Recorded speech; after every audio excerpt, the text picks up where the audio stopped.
I think that all starts with the narrative that we talk about social care, the media being all doom and gloom. We need to start telling a different narrative of how social care enables people to live their life. Look, I think it's really important to be, to be optimistic. For us as an organisation, we're inspired by the wonderful things that our clients are doing with our technology. And what makes me really optimistic is seeing some of the outcomes. We invested heavily in early help and prevention in reablement services, and our impact evaluation has just shown not only do over 70% of people after that intervention no longer need us. We've cost avoided £23 million in terms of what it would have cost us.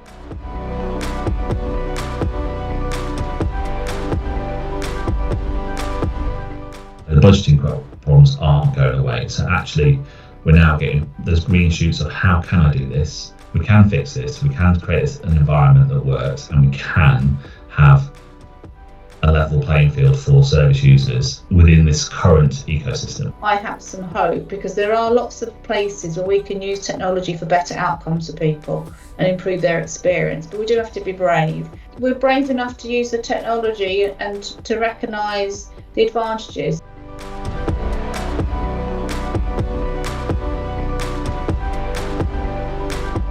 For me, you have to be future thinking, you have to be bold, and you have to stand your ground and make progress. We are privileged to work with a number of clients who really get it and are inspired and enthusiastic about the opportunity that kind of data, AI and technology in general presents in order to help them deliver better services. They are innovators, they're kind of entrepreneurs in their own organisations.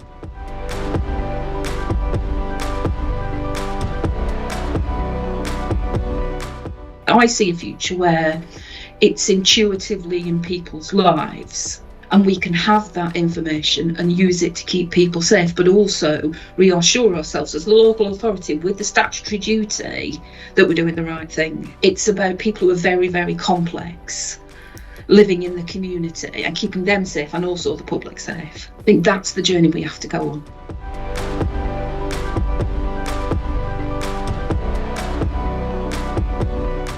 We had a group of individuals with learning disability that lived in some supported bungalows, and each of them had a waking night staff or a sleep-in staff, just in case that, they needed support during the night. With the technology and with sensors, we managed to reduce all of the waking nights.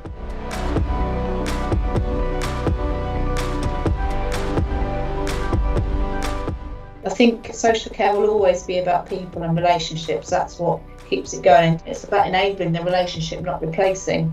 The key for me is how technology has added that next level of innovation in terms of how someone is able to live their life. When we think of technology-enabled care, we need to then think about that through the lens of technology-enabled lives, and see how technology complements the support people receive.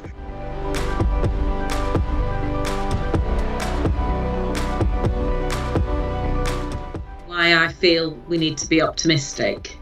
I know we're living in very challenging times. I know resources are limited, and I know we're all put under significant pressure to deliver savings.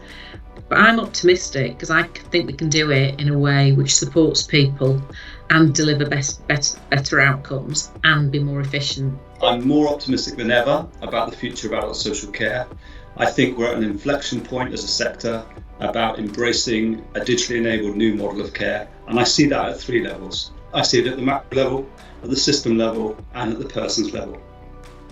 At the macro level, What I mean by that is that system leaders, politicians, policy is now all about moving to a proactive and preventative model of care. There is consensus. It is a question of when, not if. At the system level, we can now evidence the shift from delivering impact with digital solutions in small-scale projects to aggregating that and delivering it at system level across the person's journey at scale. And we can evidence the return on investment case on that. And if you look at Channel 3's digital blueprint, that brings that to life for us as a system. Thirdly, at the people level and at the person level, the most important level, because this is all about improved outcomes for people, we can really evidence how we are now using new ways of working and new digital tools to really bring the person to the heart of that decision-making process, to give them a voice and to make sure we're making decisions that are improving outcomes